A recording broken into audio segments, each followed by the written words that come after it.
आज की कक्षा में आप सभी का हार्दिक स्वागत है। मंत्र पाठ।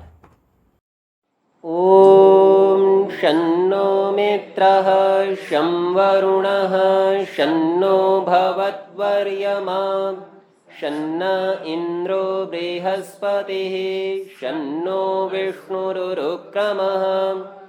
ओम नमो ब्रह्मणे नमस्ते वायो त्वमेव प्रत्यक्षं ब्रह्मासि त्वामेव प्रत्यक्षं ब्रह्म वदिष्यामि ऋतं वदिष्यामि सत्यं वदिष्यामि तन्मामवतु तद्वक्तारमवतु अवतु माम् अवतु वक्तारम्। ओम शांति शांति शांतिः। पिछले पाठ में आपका कोई प्रश्न या शंका हो तो पहले उसे देख सकते हैं।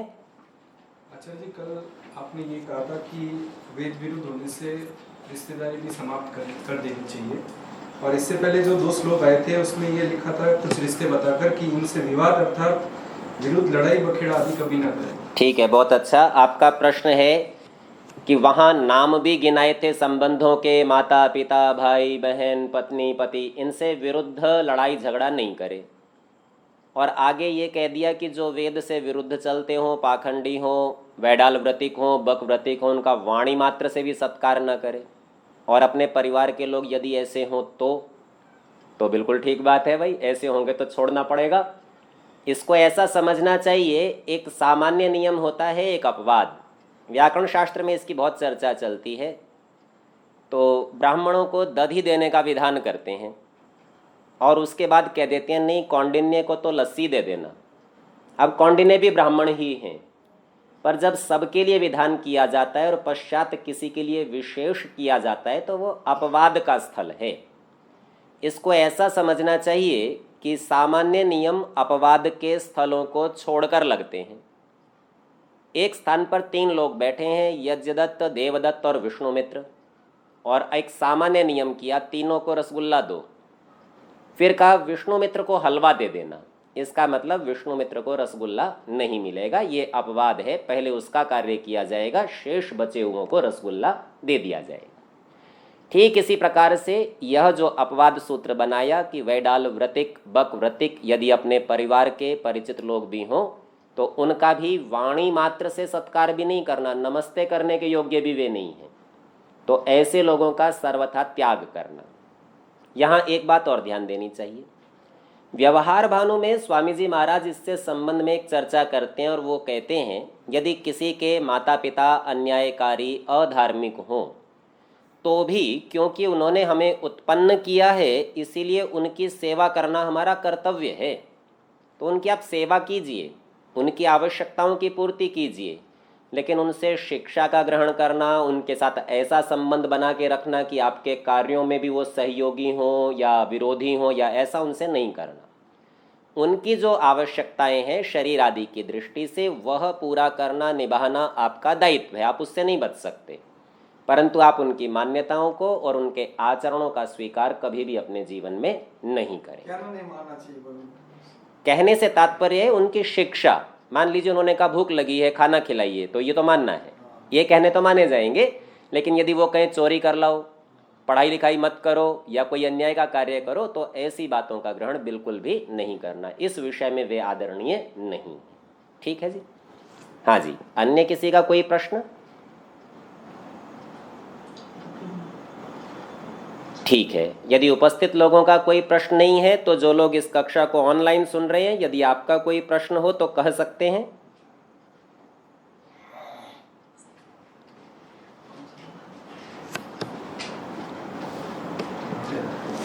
ठीक है, यदि उपस्थित लोगों का कोई प्रश्न नहीं है तो आगे के पाठ का हम विचार करेंगे। हाँ जी माता जी। आज का वातावरण जो है ऐसा ही सब वेद के विरुद्ध चल रहे हैं और माता पिता भाई बहन जो संबंध वो इस लाइन में नहीं आ रहे हैं और वो विपरीत करते हैं और हमको भी रोकने का दबाव कुछ ऐसा विशेष करते हैं।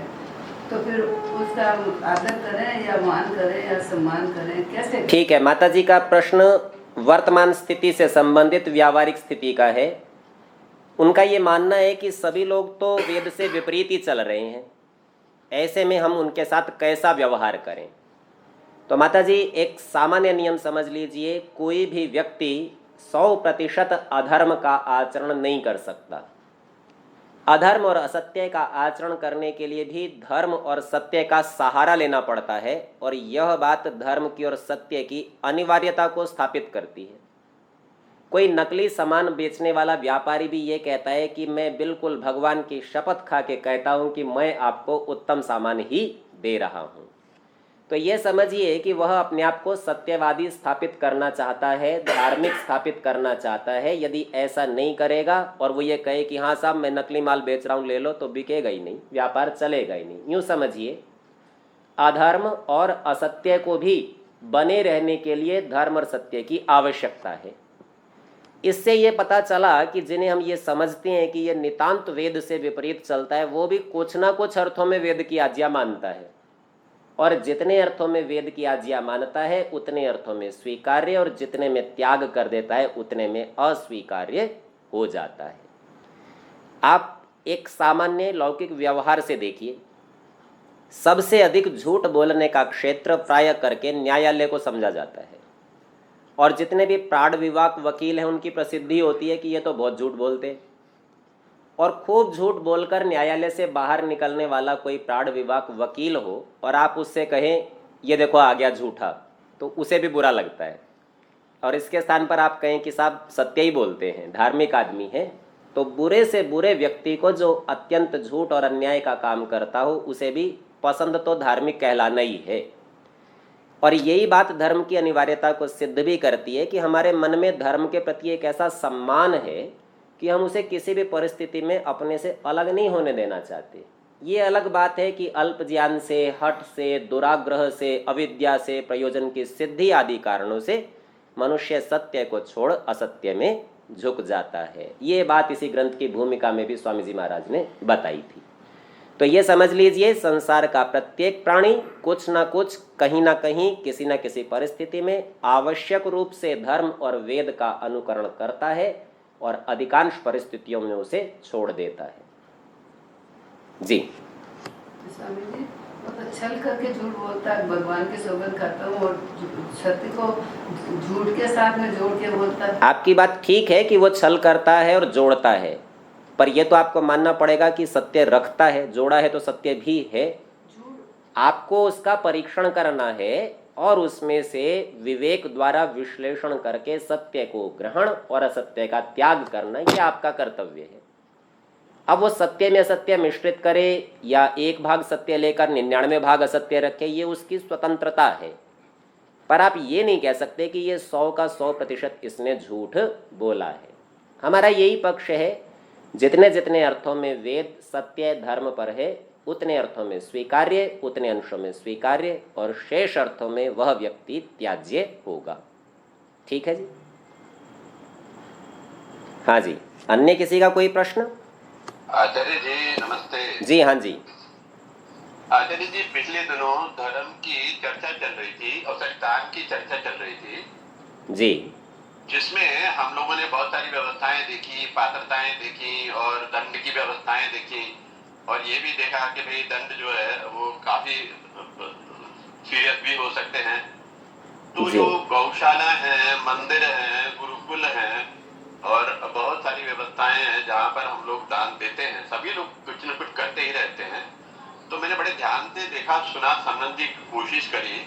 मेरे मन में तो बड़े संशय उत्पन्न हो गए कि दिया भी जाए कि ना दिया जाए। ना दिया जाए तो और मुश्किल लग रही है, और दिया जाए तो उसकी व्यवस्थाएं जितनी मैंने सुनी उनमें से अगर मैं सत्यता प्रूव करने निकलूंगा तो बहुत बड़ी मुश्किल में पड़ जाऊंगा। कैसे करूंगा, क्या करूंगा, मुझे नहीं समझ में आया आचार्य जी, बिल्कुल। बहुत देखिए, आपका प्रश्न मैं समझता हूँ इस स्वरूप में है कि दान दूं या नहीं दूं। अब दूं तो देने के योग्य पात्र ही नहीं है, और अपात्र को दान दूं या नहीं दूं, इतनी मात्र समस्या है, कोई बहुत बड़ी समस्या नहीं है। विचार करना चाहिए। हम लोग प्राय करके नाम, यश, गले में कुछ फूल मालाएं डलें, मंच पर हमको बैठाया जाए, आदि आदि सम्मान आदि की दृष्टि से बहुत सारे कार्य करते हैं। और हम में से अधिकांश लोग दान आदि का देना भी इसी हेतु से करना चाहते हैं। हमको यह भी विचार करना चाहिए कि वहीं पर ही उस प्रसंग में बताया था, सर्वेशामेव दानानाम ब्रह्मदानम विशिष्यते, अर्थात सब दानों से सर्वश्रेष्ठ दान विद्या का दान है। एक मनुष्य के पास में 3, 4, 5, 10, 20, 50 विकल्प हों तो उसमें से सर्वश्रेष्ठ का चयन करना बुद्धि की पहचान है। आपके पास दान के अनेक प्रकार हैं, आप उसमें से धन का दान ही, क्योंकि गौशाला में तो जाके विद्या क्या देंगे, तो आप सोचते हैं कि धन का दान मुझे करना है, मेरी मान्यता है, ये पुण्य का काम है। अब पात्रता का जब प्रश्न आता है तो आपको लगता है ये तो बड़ा कठिन है, यहाँ तो दिया नहीं जा सकता। पर यहाँ भी आपको विचार करना चाहिए कि यदि ये गौशालाएं ब्रह्मचारियों के लिए, सन्यासियों के लिए, विद्या के चाहने वालों के लिए, आप्त व्यक्तियों के लिए निःशुल्क दुग्ध अथवा अन्य कोई सेवा उपस्थित करती हों तो इन्हें दान दिया जा सकता है, परंतु उनकी ईमानदारी का तो निर्णय आपको करना ही पड़ेगा। और यदि ईमानदार नहीं है तो आप क्या सोचते हैं कि चोर को देने से आपका दान मान लिया जाएगा, अथवा कोई डाका डालने वाला अन्यायी है तो उसको देने से आपका दान मान लिया जाएगा क्या? अपितु उस अधर्म में सहायक होने से आपका दान आपका भी पाप कहलाएगा, आप पाप में सहयोगी होंगे। ये बात बड़ी निश्चित है कि देना बड़ा महत्वपूर्ण पक्ष है और देने का अभ्यास बनाया जाना चाहिए। इसीलिए समावर्तन संस्कार की जो शिक्षा तृतीय समुल्लास में की थी, वहाँ उन्होंने 6 बार ये कहा था देना ही देना है। श्रद्धा हो तो भी दो, अश्रद्धा हो तो भी दो, कभी लज्जा से दो, अनुबंध से दो, भय से दो, किसी भी प्रकार दो, देना आवश्यक है। ये बात ठीक है। तो सबसे पहले आकलन करना है हम क्या दे सकते हैं। जो हम दे सकते हैं हमें वही देना, और उसके देने में सबसे अच्छा है आपका निर्णीत ज्ञान, जिस पर आपको पूरा निश्चय है कि ये तो मैंने परीक्षण पूर्वक जान लिया है। इस ज्ञान के पश्चात आपका सामर्थ्य, जिसमें धन भी है, कभी समय भी है, कभी सद्भाव भी है, कभी आप उसके केवल साथ खड़े हैं, आपका साथ ही है, तो अनेक प्रकार की चीजें दी जा सकती हैं। तो यह देते हुए यदि आप अपने आसपास के क्षेत्र में विचार करें तो आपको लगेगा कि बहुत कठिन नहीं है, ऐसे अनेक लोग आपको मिल जाते हैं। थोड़ी देर पहले जैसा हम कह रहे थे कि प्रत्येक व्यक्ति के पास कुछ ना कुछ धर्म का सत्य का अंश अवश्य रहता है, नितांत उससे रहित कोई नहीं होता। तो आप जिसकी जितनी पात्रता समझें उसको उतना सहयोग कर दें। जब हम ये सोचते हैं ना कि मैं रहता तो हूँ दिल्ली के क्षेत्र में, लेकिन मुझे दान देना है केरल में, कर्नाटक में या अमेरिका में या दूसरे देशों में, तो निश्चित रूप से आप कम से कम परीक्षण कर सकेंगे। लेकिन यदि आपने आसपास के क्षेत्र में देखेंगे तो आपके परीक्षण अधिक प्रामाणिक होंगे और उससे आप बहुत अच्छा आकलन कर सकेंगे और सहयोग का भाव भी बना सकेंगे। अर्थात आपके देने में भी कोई कमी नहीं रहेगी, आपका दान का अभ्यास भी नहीं छूटेगा और आपको पाप भी नहीं लगेगा।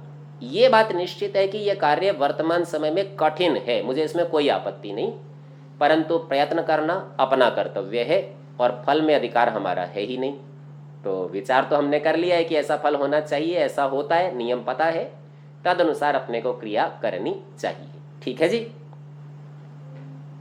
आचार्य जी, इस हिसाब से तो गुरुद्वारे, मंदिर और ये जितने भी धर्मशालाएं खुली हुई है ये सब जी, ये आपको विचार करना है जी इस विषय में।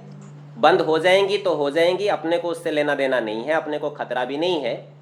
बढ़ना चाहिए तो केवल एकमात्र वेद का ज्ञान, वेद की विद्या, वेद का प्रचार, और इसके अतिरिक्त जो कुछ भी बढ़ता हो तो वह व्यर्थ है उसका बढ़ना। अधर्म और अन्याय का बढ़ाना हमारे द्वारा क्यों हो, कम से कम हम तो बचें। ठीक है जी। जी, बहुत बहुत धन्यवाद। हाँ जी, अन्य कोई प्रश्न? ओम नमस्ते गुरु जी। जी हाँ जी। गुरु जी, गौशाला तो बंद हो जाए तो बढ़िया है। देखिए, ये आपका व्यक्तिगत मत हो सकता है, इसे संपूर्ण सभा पर थोपना उचित नहीं है। इसका कारण ये है कि, एक मिनट रुकिए, इसका कारण ये है कि सभी ही गौशालाएं और सभी ही गौशालाओं के कर्मचारी अयोग्य हों ऐसा नहीं है। ये भी बात है कि कई लोग हमारे में से मन में विचार करते हैं कि भाई गौशालाएं बंद हो जाएंगी और गाय का दूध घी चाहिए तो अपने लोग घर में ही पालने लगेंगे। पर यह भी ध्यान रखिए, जब व्यक्ति 2 प्रकार की परिस्थितियों का विचार करता है ना, अच्छे का और कम अच्छे का, या बुरे का और कम बुरे का, तो उसमें ये सोचता है कि जो आसान हो ना, सरल हो, वो कर लूं, तो ऐसा करके अपने घरों में गाय पालेगा नहीं। और गाय परम उपकारी जीव है, इससे सारे संसार को बहुत लाभ होता है, इसीलिए इसकी रक्षा होनी आवश्यक है। हमारे घर में रख नहीं सकते, विशेष करके महानगरों में जहाँ 10, 12, 15, 20 मंजिल के घर हैं, तो अब गाय को ऊपर लिफ्ट से कैसे ले जाएंगे? तो व्यावहारिक समस्याएं होंगी, तो अधिकांश लोग उनकी रक्षा तो नहीं कर सकेंगे। गौशालाओं के होने से उनके पदार्थों का उपयोग करके उनकी रक्षा में सहायक हो सकते हैं। हाँ, जहाँ अन्याय अधर्म होता हो तो उसको रोकने का प्रयास। देखो, गौशाला की व्यवस्था बुरी नहीं है, कि गौशाला हो ये तो अच्छी बात है, उसकी जो व्यवस्थाएं अंदर प्रबंध जो है ना वो बुरे हैं, व्यक्ति बुरे हैं, उनका सुधार होना चाहिए। इसलिए गौशालाओं के निषेध के स्थान पर अधर्म अन्याय का निषेध होना चाहिए। ठीक है जी? ठीक है गुरुजी, लेकिन ऐसा है ना, जब वो आदमी वहां घुसे हुए हैं और वो इस तरीके के घुसते हैं कि जैसे अभी एक गौशाला है हमारे यहाँ नजदीक, और उसमें 10 लाख रुपए किसी एमपी ने दे दिए, भाई ये लो, ये काम करवा दो, इसका प्रांगण पक्का करवा दो, गायों के लिए कीचड़ हो जाता है बरसात के सीजन में। वो मेरे पास आए, कहने लगे कि बोले भाई जो हमारा पहले पक्का हो रहा है ना, उसकी असेसमेंट और बिल वेरीफाई करके दे दे, हम ये पैसा नहीं और यूज कर देंगे, और उनका और कुछ नहीं करना। और फिर सीजन आएगा, जितना अनाज इकट्ठा हो जाता है उसको अनाज को बेच देना। ठीक है, देखिए, प्रथम तो हमारी कक्षा में किसी व्यक्ति, किसी स्थान आदि के नाम से चर्चा नहीं करना है ना। दूसरी बात, सामान्य तौर पर हमने ये देख लिया, आप जो भी बात कहते हैं इस सारी बात में केवल और केवल प्रबंध की त्रुटि है, नियोजन की त्रुटि है। तो आप ये समझ लीजिए, मैंने आपको कहा गौशाला का बंद करना समाधान नहीं है, गौशाला में बिगड़ी हुई व्यवस्था का सुधारना समाधान है। वो कैसे होगा कि आप अन्याय में सहयोगी नहीं होंगे, आप उसका विरोध करेंगे, आप उसकी सूचनाएं संबंधित अधिकारी तक पहुंचा देंगे, ये आपका कर्तव्य है। आप अपने कर्तव्य का निर्वाह कीजिए और समाज की व्यवस्थाओं में जो जो उपयोगी हैं उसमें बाधक मत बनिए, सहायक बनिए। तो इस प्रकार करेंगे तो गौशालाओं का औचित्य भी समझ में आएगा और हमारा व्यवहार हमें क्या करना चाहिए वह भी स्पष्ट हो जाएगा। ठीक है जी? ठीक है गुरुजी, धन्यवाद जी। आचार्य जी, हाँ जी। एक गौशाला से रिलेटेड है। मेरे स्कूल के रास्ते में एक केंद्र आता है, बीमार गौ उपचार केंद्र। तो उसमें 2-3 गाय ऐसी भी हैं जो देख नहीं सकती। तो लोगों ने अब जैसे देखा कि किसी ने ऐसी सेवा भाव से उसको एक प्लॉट पे खुलवा दिया जहाँ 10-12 गाय है, किसी को चोट लगी है, कुछ है, लोग बड़े अभिभूत हो गए, अरे किसी ने बड़ा धर्म का काम किया है, और उन्होंने बड़ा डोनेट करना शुरू संक्षिप्त किया। देखिए, संक्षिप्त प्रश्न रखिए, व्याख्यान से नहीं कहिए, सीधा कहिए। हाँ। समस्या क्या है? हाँ, तो डोनेट, वही बता रही सर आचार्य जी, डोनेट करना शुरू किया तो वहाँ इतना donation, food as a food donation डोनेशन आ रहा है कि वो वेस्ट हो रहा है और हम लोग देख के भी कुछ नहीं कर पा रहे हैं। देखिए, अब जिसमें आपका अधिकार नहीं हो ना उसका विचार नहीं करना चाहिए, अनाधिकारी चर्चा नहीं होनी चाहिए। पुनरअपि आप समझ लीजिए, आप सारे संसार की व्यवस्थाएं नहीं सुधार सकते। जितनी व्यवस्थाएं आपके अधिकार क्षेत्र में है उसका आपको विचार करना है। आप जिस गौशाला में दान देते हैं, यदि वहां आवश्यकताओं की पूर्ति हो रही है तो अतिरिक्त मत दीजिए, दूसरे स्थान खोजिए। और आपको लगता है कहीं अधिक है तो है, अब वहां आपका अधिकार नहीं है तो बोल नहीं सकते। अधिकार हो तो उनको सूचना दीजिए, आपका अधिकार हो तो विरोध कीजिए, आपका अधिकार हो तो व्यवस्था बनाने में सहायता कीजिए, अव्यवस्था को हटाने का प्रयत्न कीजिए। सब प्रकार से आपका कर्तव्य अपने काम को ठीक रखने में है। हम में से अधिकांश लोग जो प्रश्न कर रहे हैं उनके प्रश्न इस प्रकार के हैं कि साहब समाज में व्यवस्था बिगड़ी हुई है, हम उसे ठीक कर दें। ये सब के सब अनधिकार चेष्टाएं हैं, ये अपना कर्तव्य नहीं है। अपना कर्तव्य ये है कि जो हम कर्म करेंगे वह किस प्रकार धर्म की सीमा के अंतर्गत हो, समाज के लिए उपयोगी हो और हमारी उन्नति का कारण बने। यूँ समझ लीजिए, सब लोग ऐसी शिक्षा देते हैं कि सब स्वार्थी नहीं होना चाहिए, और मैं कहीं ना कहीं ऐसा कह रहा हूं कि आपको विशुद्ध स्वार्थी ही होना चाहिए, पर आपका स्व शरीर नहीं है, आपका स्व आत्मा है। अर्थात आत्मिक उन्नति को आप स्वार्थ समझिए, वास्तविक स्वार्थ को समझिए। हम लोग शरीर को, मन की संतुष्टि को, इनको ही स्व मान के चलते हैं, तो सांसारिक पदार्थों के संतुष्ट करने में सांसारिक व्यवस्थाओं में उलझते हैं। और जब जब आप स्व केवल अपनी आत्मा को मान लेंगे तो आत्मिक उन्नति में, सारे संसार के त्याग में भी आपको कुछ कष्ट, कोई समस्या नहीं लगेगी। ठीक है जी? हाँ जी। जी, अन्य कोई प्रश्न? वास्तव में विषय बहुत व्यावहारिक है। इस दृष्टि से ऐसे अनेक प्रश्न हमारे मन में उठने स्वाभाविक हैं, लेकिन हमको सबका वस्तुनिष्ठ आंकलन, ऑब्जेक्टिव एनालिसिस करना चाहिए और ये समझना चाहिए कि केंद्र में कौन है, प्रधान कौन है, बाकी सब चीज़ें उसकी सहायक हैं। केंद्र में आप स्वयं हैं अर्थात जीवात्मा, और बाकी सारा संसार उसका सहायक है। तो जो जो वास्तविक सहायक हो उसका ग्रहण और जो जो छद्म सहायक हो या विरोधी हो उसका त्याग अपने को करना चाहिए। आज के पाठ में जो आपको पिछले समोल्लास का प्रश्न पत्र दिया था उसका भी कुछ विचार करने की इच्छा है।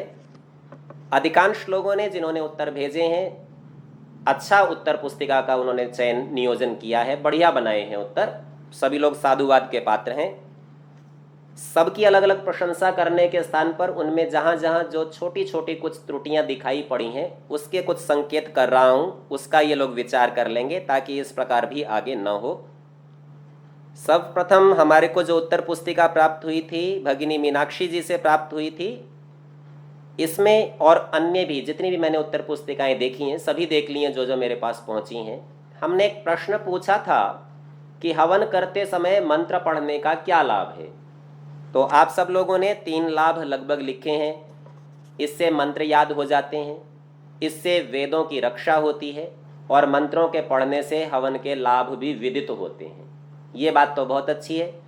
मुझे स्वयं ऐसी स्मृति है, मैंने इसके अतिरिक्त भी एक लाभ बताया था जो पुस्तक में नहीं लिखा हुआ।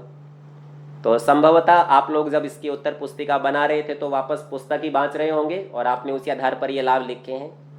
तो एक बार पुनः सब स्मृति में ले आएँ कि आप जब मंत्र बोलते हैं तो इन मंत्रों में परमेश्वर की स्तुति, प्रार्थना और उपासना है, अर्थात मंत्रों के पाठ से परमेश्वर का सत्कार होता है। ये सबसे महत्वपूर्ण पक्ष है। तो इससे क्या होगा, आप यात्रा कर रहे हैं और होम करने के साधन आपके पास नहीं है, हवन नहीं कर सकते, यात्रा में हवन कुंड अग्नि कहाँ से लाएंगे। तो भी यदि आप मंत्र पाठ कर रहे हैं तो ये समझ लीजिए कि होम का एक अवयव आपने पूरा किया, परमेश्वर का सत्कार आपने किया है, उससे आपकी आत्मिक उन्नति होनी प्रारंभ हो जाएगी। तो ये बड़ा महत्वपूर्ण पक्ष है, ये सभी लोग ध्यान कर लें। मंत्रों का बोलना इसलिए अनिवार्य है, ये परमेश्वर के सत्कार के हेतु हैं। यहाँ सभी लोगों ने एक प्रश्न हमने पूछा था कि कोई आपत्ति का समय हो, संशय हो, आपको समझ नहीं आ रहा हो क्या व्यवहार करें, कौन से ज्ञान को स्थिर माने, तो किस से सलाह लेनी चाहिए। तो अधिकांश लोगों ने अच्छा उत्तर जैसा पुस्तक में लिखा है वैसा ही दिया है, और वहाँ एक शब्द बार बार आता है, योगी अयोगी। योगी में तो किसी को खतरा लगता नहीं, योगी कह देंगे योगी से सलाह लेंगे। तो अनेक लोगों ने अयोगी शब्द का प्रयोग किया है। श्रीमान प्रवीण जी ने जो हरियाणा से हैं, आपने अयोगी शब्द अपनी उत्तर पुस्तिका में छोड़ ही दिया, बोले अयोगी से क्या सलाह लेना। अब क्यों छोड़ दिया ये तो वही जानते होंगे, पर इस अयोगी शब्द का अर्थ किसी ने भी नहीं खोला है। ये अयोगी है कौन, क्योंकि अयोगी से भी सलाह लेनी है। सो इसका भी पर्याप्त विचार किया था। एक बार आप लोग पुनः उन कक्षाओं को बाँच लेंगे, पाठ को बाँच लेंगे और देखेंगे, तो अगली बार जब ऐसा कोई उत्तर लिखें तो ऐसा जो संदेहास्पद स्थल हो उसको व्याख्यान करके लिखें तो अच्छा रहेगा। इसके अतिरिक्त जो विरोध का एक प्रश्न आया था कि भाई वेद में जो विरोध दिखता है अथवा वेदानुकूल ग्रंथों में दिखता है, उस विरोध का तात्पर्य क्या है, तो लगभग सभी लोगों ने ठीक लिखा है। भगिनी अंजू जी ने लिखा है कि अन्यों का विरुद्ध कथन वेद आदि शास्त्रों के विषय में। तो ध्यान दीजिए, यहाँ अन्यों के कथन से कोई चर्चा नहीं है। एक विषय में अनेक लोगों का परस्पर विरुद्ध कथन, इसका नाम विरोध होता है। मेरी पुस्तक है, मैंने एक विषय में एक बात कही और दूसरे स्थान पर उससे विरुद्ध बात कह दी उसी विषय में, तो ये विरोध है। अथवा मेरी पुस्तक है, मैंने एक बात कही और दूसरे व्यक्ति ने भी उसी विषय में विरुद्ध बात कही, जो मैंने कहा उससे विपरीत उसने कह दिया, तो विषय एक होने से अनेक व्यक्तियों का विरुद्ध कथन विरोध है। केवल अन्यों का विरुद्ध कथन ऐसा नहीं कहा जा सकता, क्योंकि मैं स्वयं भी विरुद्ध कर सकता हूँ। ऐसा अनार्ष ग्रंथों में प्राय देखा जाता है कि ऊपर एक बात कह दी और नीचे तक आते आते भूल गए और उसी का खंडन स्वयं ही कर दिया। वद तो व्याघात दोष से युक्त हो जाता है। तो इसको थोड़ा सा स्पष्ट कर लेंगे। 2 लोगों ने, सरला जी ने और विनोद जी ने, जब ये पूछा गया प्रश्न की संशय की स्थिति में किससे संपर्क करें, तो उन्होंने माता पिता गुरु आचार्य और आप्त इतना लिख दिया है। तो यहाँ ध्यान देंगे कि माता पिता गुरु और आचार्य इतने तक कहने से कुछ भी स्पष्टीकरण नहीं होगा, ये लोग गलत भी हो सकते हैं। आप्त कहने से बहुत अधिक स्पष्टता आती है कि आप्त में कोई गलती नहीं होगी, पर हम उन सारे गुणों को जानना चाहते हैं जिसमें आर्द्र चित्त होना, योगी अयोगी होना, अलोभी होना आदि आदि जो बातें बताई गई थी, तो उन सब का समावेश आपको अपनी उत्तर पुस्तिका में कर लेना चाहिए। हमारे यहाँ मध्य में उत्तर करते हुए श्रीमान संतोष जी केडिया और श्रीमान सुबोध मुनि जी, आप दोनों लोगों ने बड़ा अच्छा उत्तर पुस्तिका का संयोजन किया है, बहुत अच्छी वो पुस्तिका बनाई है। और इसमें आपने अपनी ओर से भी कुछ दृष्टांत डालने का प्रयत्न किया है। आप दोनों लोग साधुवाद के पात्र हैं। जो बाकी लोगों के लिए बता रहा हूँ वैसा ही जहाँ जहाँ आपको अपनी उत्तर पुस्तिका में कुछ लगे उसका आप सुधार कर लेंगे। श्रीमान अशोक जी ने उत्तर पुस्तिका बनाई है, बड़ी रोचक शैली से मनोयोग से बनाई है। 2 विभिन्न रंगों का प्रयोग किया है, प्रश्न अलग रंग से, उत्तर अलग रंग से, और उसमें भी जो शीर्षक बनाए हैं उनको अलग रंग से प्रस्तुत करके अभिव्यक्ति दी है। बहुत अच्छा बनाया है, देखते ही एकदम से पकड़ में आ जाता है सारा विषय। पूरा शब्द पढ़ने की भी आवश्यकता नहीं है, मुख्य बिंदुओं से ही आपकी योग्यता का पता चल जाता है। लेकिन उसके अंदर 2 जगह कुछ त्रुटियां हैं, उसका सुधार करेंगे। एक, सांख्य दर्शन के जो सूत्र हैं आपने उन्हें मंत्र लिखा है, तो इसको ठीक कर लेंगे। ये सांख्य दर्शन के सूत्र हैं, मंत्र नहीं है। और दूसरे स्थान पर जहां पर जीवात्मा के गुण पूछे गए थे, वहां अपने गुणों के अंदर सभी गुणों का वर्णन कर दिया, शब्द स्पर्श रूप रस गंध आदि द्रवत्वादि। अब जीवात्मा द्रव तो है नहीं, बहता तो है नहीं, तो यहाँ विचार करना है कि गुण केवल जीवात्मा के बताने हैं, सारे गुण नहीं बताने हैं। तो 6 तो प्रधान गुण थे जो लगभग सब लोगों ने बताए हैं, और श्रीमान हरि सिंघानी जी ने इसके अतिरिक्त जो अन्य वहाँ बताए हैं ना, वो प्राण, निमेश, उन्मेष, अपान आदि, वो सब भी उन्होंने गिनाए। तो उनके सहित यदि आप पूरा गिनाते हैं, इंद्रियांतर विकार आदि, तब गुणों की चर्चा पूरी होती है। तो उन्होंने इसको पूरा गिनाया है, उनका उत्तर बिल्कुल ठीक है, उचित है। शेष लोग भी उसका विचार कर लेंगे और श्रीमान अशोक जी देख लेंगे कि इनमें से कौन कौन से गुण जीवात्मा के नहीं हैं, क्योंकि ये गुण अन्य जड़ पदार्थों में होते हैं। जैसे शब्द आकाश का गुण है, तो अब उसका जीवात्मा के गुण से सीधा संबंध नहीं है, जीवात्मा उसका प्रयोग करेगा पर वो उसका गुण नहीं है। इसी तरह से हमारे मध्य में माता दीक्षा जी ने बहुत अच्छी उत्तर पुस्तिका बनाई है, व्यवस्थित बनाई है, और जहाँ जहाँ आवश्यकता थी उद्धरणों की, वो सभी उन्होंने संस्कृत के प्रमाण उद्धृत किए हैं। अब ये उद्धृत करना तो पहला चरण था, और ये बहुत अच्छी बात है कि हम सब भी सभी प्रमाणों को पूरा पूरा लिख देवें। जैसे हमने धर्म के लक्षण पूछे थे, तो अधिकांश लोगों ने आर्य भाषा में 4 लक्षण लिख दिए, वेद हो, स्मृति हो, आप्तों का आचरण हो, अपनी आत्मा की अनुकूलता हो आदि। लेकिन वहीं पर जिन लोगों ने उसका श्लोक पूरा लिख दिया, तो वे अतिरिक्त अंक के भागीदार हैं। और जिनको ये श्लोक साथ में स्मरण भी हो, अर्थात उन्होंने बुद्धिपूर्वक इसको बनाया हो, ऐसा उपस्थित किया हो, तो वे विशेष धन्यवाद के पात्र हैं। एक स्थल पर जहां हमने एक मंत्र का अर्थ करने के लिए आपसे कहा था, मुझे जैसा स्मरण है मैंने कक्षा में उस मंत्र का 3 प्रकार का अर्थ आप लोगों को बताया था। उसमें निरुक्त की भी सहायता ली थी, स्वामी जी के किए हुए वेद भाष्य की भी सहायता ली थी, और सत्यार्थ प्रकाश में किए गए व्याख्यान का भी ध्यान रखा था। अधिकांश लोगों ने केवल सत्यार्थ प्रकाश में लिखे हुए एक ही अर्थ को उपस्थित किया है। प्रतीत होता है या तो कक्षा का विस्मृत हो गया है, या आपने उसको कहीं अपने पास में एक नोट्स के रूप में नहीं रखा है, संचय बनाकर नहीं रखा है। तो पुनः उसका विचार कर लेंगे। और इसी उत्तर में श्रीमान दयानंद जी ने एक पंक्ति लिखी, जब हमने ये कहा, वो भाव दे रहे हैं कि भाई जो कुछ पढ़ना पढ़ाना हो वह अर्थ सहित होना चाहिए। और वे कहते हैं जो क्रियाओं से पीछे छूट जाता है उसी का नाम अर्थ है। यद्यपि ये वाक्य सीधा सीधा तो स्पष्ट नहीं है, क्रियाओं से पीछे छूट जाने का क्या तात्पर्य होगा, पर अर्थ से तात्पर्य है कि अर्थ सहित पढ़ना, अर्थात उसका प्रयोग हमें आना चाहिए, कौन शब्द किस पदार्थ को कहता है और उसके साथ क्या संबंध क्रिया का है, क्या क्रिया की जा सकती है, इसका बोध हो और तदनुसार हम व्यवहार आचरण करें। यह है अर्थ सहित पढ़ना पढ़ाना। तो दयानंद जी यदि इस बात को सुन रहे होंगे तो कक्षा के बाद थोड़ा सा इस पंक्ति पर विचार कर लेंगे, देखेंगे कि इस पंक्ति का स्वरूप और किस प्रकार से अच्छा किया जा सकता है। पुनः एक बार आप जिन लोगों ने भी प्रयत्न किया और बढ़िया उत्तर पुस्तिका बनाई है, आप सबको धन्यवाद है। प्रयत्न थोड़े और बढ़ा लीजिए। यद्यपि उत्तर पुस्तिका देखकर ऐसा लगा है कि थोड़ा आप लोगों का स्तर बढ़ गया है। अब आप लोगों को विशेष व्याख्यान की तो आवश्यकता नहीं है, तथ्य आपको उपस्थित ही रहते हैं और आप में से बहुत से लोग अपने तर्क भी उपस्थित कर पाते हैं। तो स्तर बढ़ने के लिए भी आप सब प्रशंसा के पात्र हैं। एक जगह श्रीमान हरि सिंघानी जी ने लिखा, व्याप्ति वाला विषय थोड़ा अभी स्पष्ट नहीं हुआ है, फिर दोबारा पूछूंगा, तो कोई बात नहीं, जब अवसर मिलेगा उनसे हम पुनः चर्चा कर लेंगे। अब हम आगे के पाठ का थोड़ा सा विचार कर लेते हैं।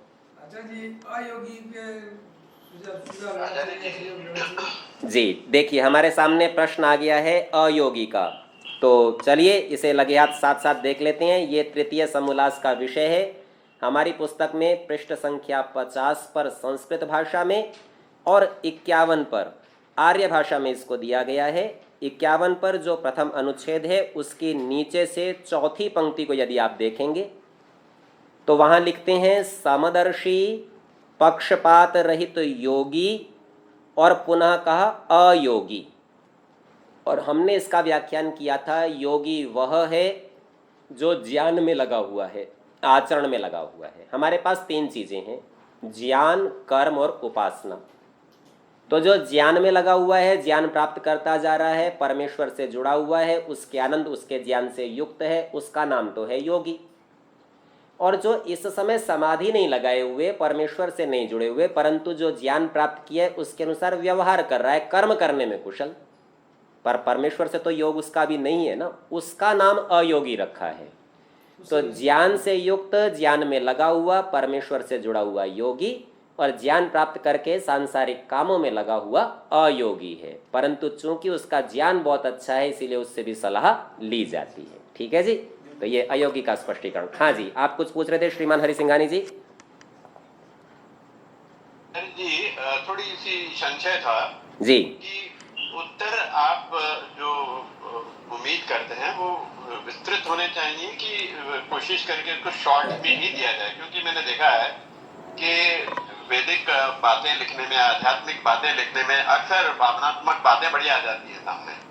ठीक है, अब मैं आपके सामने एक वाक्य कहता हूँ। ऋषियों की शैली कैसी है ग्रंथ लिखने के संबंध में, वो 3 गुणों का उपयोग करते हैं। सबसे पहला गुण है सरलता। उनके वाक्य इतने सरल होंगे कि सबको सहजता से समझ में आ जाएं, कुछ भी कठिनाई नहीं होनी चाहिए। दूसरी बात होती है सारगर्भित।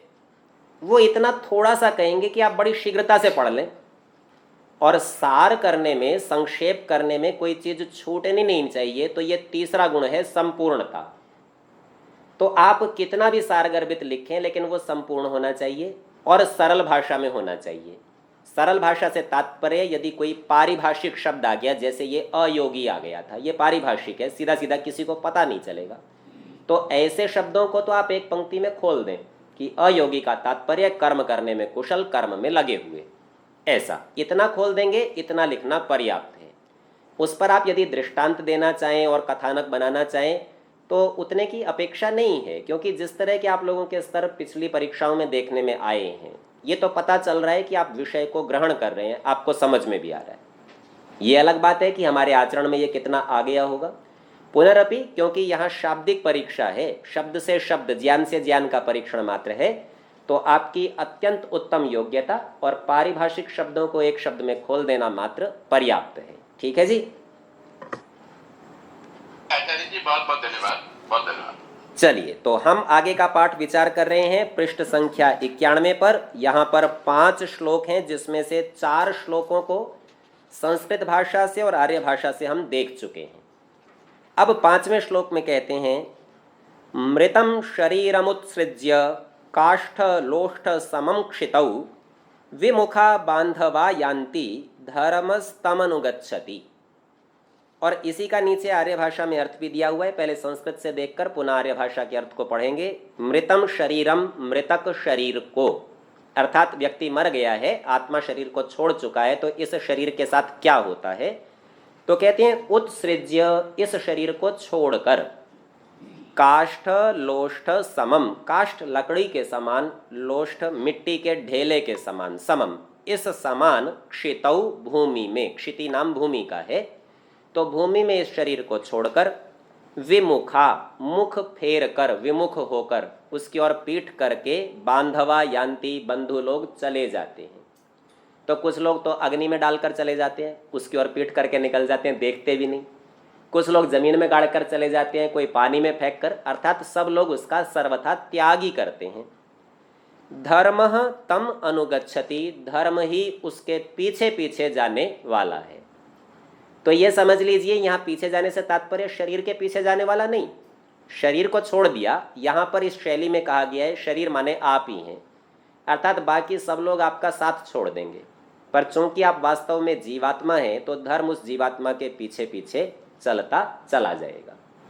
तो यूं समझ लीजिए, धर्म की अनिवार्यता या आपका सच्चा मित्र होना इस श्लोक में प्रदर्शित किया। इसका नीचे आर्य भाषा में अर्थ दिया है, जब कोई किसी का संबंधी मर जाता है, उसको मिट्टी के ढेले के समान भूमि में छोड़कर पीठ दे, अर्थात पीठ दिखा, बंधु वर्ग विमुख होकर चले जाते हैं। कल तक जिस शरीर से सब व्यवहार करते थे, आज उसका सर्वथा त्याग कर देते हैं। कोई उसके साथ जाने वाला नहीं होता, किंतु एक धर्म ही उसका संगी होता है। तो ये धर्म संगी उस शरीर मात्र का नहीं है, उस शरीर में रहने वाले शरीरी अर्थात जीवात्मा का संगी है, उसके साथ ये जन्म जन्मांतर तक चलता रहता है। इसके आगे अब जब इतना सब स्पष्ट कर दिया, तो अब सिद्धांत को स्थापित करते हैं। तस्मात् धर्मं सहायार्थं नित्यं संचिनुयात् शनैः, धर्मेण ही सहायेन तमस्तरति दुस्तरम। अनेक पुस्तकों में यहाँ ही में दीर्घ ईकार छप गया है, इसे शुद्ध कर लेंगे। ये ह्रस्व ईकार, छोटा ई होना चाहिए, धर्मेण ही। तो इस प्रकार ये शब्द प्रयोग है, यहाँ पर अशुद्ध छप गया है। छोटा ही करना जी, छोटा ही, छोटी ई की मात्रा लगा देंगे। तस्मात, इस हेतु से, ये जो ऊपर हेतु गिनाए, इन हेतुओं से, धर्मम, धर्म को, सहायार्थम, सहायता के लिए, कि हमारी जन्म जन्मांतरों में सहायता हो, इसके लिए धर्म को, नित्यम संचिनुयात, नित्य सदा ही संचय करना चाहिए, इकट्ठा करना चाहिए। पिछले प्रकरण में ऊपर के श्लोकों में बताया था, जैसे दीमक अपना घर बाम्बी बनाती है, मिट्टी का एक एक कण जोड़ के, और वह निरंतरता से इस कार्य को करती है। ऐसा नहीं सोचती कि आज एक तरफ का 1 सेंटीमीटर बना लिया तो 1 महीने बाद दूसरा बनाएंगे, ऐसा नहीं करती। तो जैसे वह निरंतरता से ये संचय और शनै शनै करती है, ठीक वैसे ही हमें भी नित्यम संचिनुयात, निरंतरता के साथ धर्म का संचय करना, और शनै ही शनै शनै करना। ऐसा नहीं सोचना चाहिए आज 1 लाख कमा लिया तो चलो आज ही 1 लाख दान दे के सारा धर्म संचय कर लें।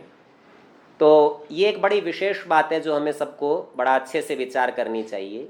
2 परिस्थितियां हैं, एक आप कहते हैं सांसारिक, और दूसरी है पारमार्थिक या तो पारलौकिक, संसार से परे की। हमको दोनों के बीच में ही संतुलन रखना चाहिए, दोनों का ही विचार करना चाहिए। जो परमार्थ का विचार नहीं कर सकता वो परम सुख को प्राप्त नहीं कर सकता, और जो संसार का विचार नहीं कर सकता उसको दोनों ही नहीं मिलेंगे, क्योंकि परमार्थ बिना सांसारिक सुख को प्राप्त किए प्राप्त नहीं हो सकता। तो जिसे ईश्वर चाहिए, मुक्ति चाहिए, उसे सांसारिक सुख अवश्य उपलब्ध करना पड़ेगा, अभ्युदय उसे प्राप्त करना पड़ेगा, सांसारिक उन्नति उसे करनी पड़ेगी।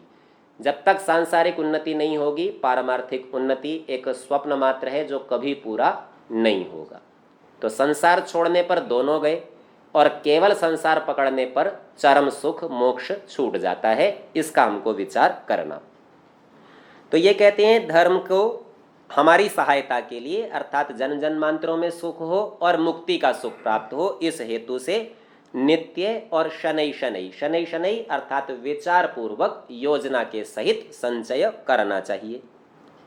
धर्मेण ही सहायेन, क्योंकि धर्म की ही सहायता से, तमः अंधकार को, अब तम का अर्थ केवल अंधकार ही नहीं है, तम का अर्थ अज्ञान भी है, तम का अर्थ अभाव भी है, तम का अर्थ दुख भी है, तम का अर्थ संसार का जन्म मरण का चक्र भी है। इन सब को तरती, तर जाता है। और ये कैसा चक्र है? दुस्तरम, कठिनता से तैरा जाने वाला। आप इसको बड़ी कठिनाई से पार कर सकते हैं। तो इस प्रकार वाला जो ये कठिन एक क्षेत्र है, इसको आप धर्म की सहायता से ही पार कर सकते हैं। इस प्रथम श्लोक का आर्य भाषा का अर्थ नीचे देख लीजिए। कहते हैं उस हेतु से, ये जो ऊपर गिनाए इन सब कारणों से, परलोक अर्थात पर जन्म में सुख और इस जन्म के सहायतार्थ नित्य धर्म का संचय धीरे धीरे करता जाए। क्योंकि धर्म ही के सहाय से बड़े बड़े दुस्तर दुख सागर को जीव तर सकता है और बिना धर्म की सहायता के डूब सकता है। ये चर्चा पीछे भी की थी। अपात्र को दान दे दिया तो भी डूब जाएगा, और डूबेगा कैसे? जैसे पत्थर की नाव में बैठ के तैरना चाहता हो, जैसे पत्थर डूबेगा उसके साथ ही वह भी डूब जाएगा। तो दान केवल एक उपलक्षण है। कोई भी अधर्म का काम या धर्म का काम भी यदि विचार पूर्वक नहीं किया तो उन दोनों से क्या होगा? एक ही बात होगी कि भव सागर में डूब जाएगा, गहन अंधकार में डूब जाएगा। तो चलिए, आज के पाठ का समय समाप्त होता है। शेष चर्चा हम अगली कक्षाओं में करेंगे। आप पाठों का पूर्व विचार कर लेंगे तो आगे के पाठ सरलता से हम पढ़ सकेंगे।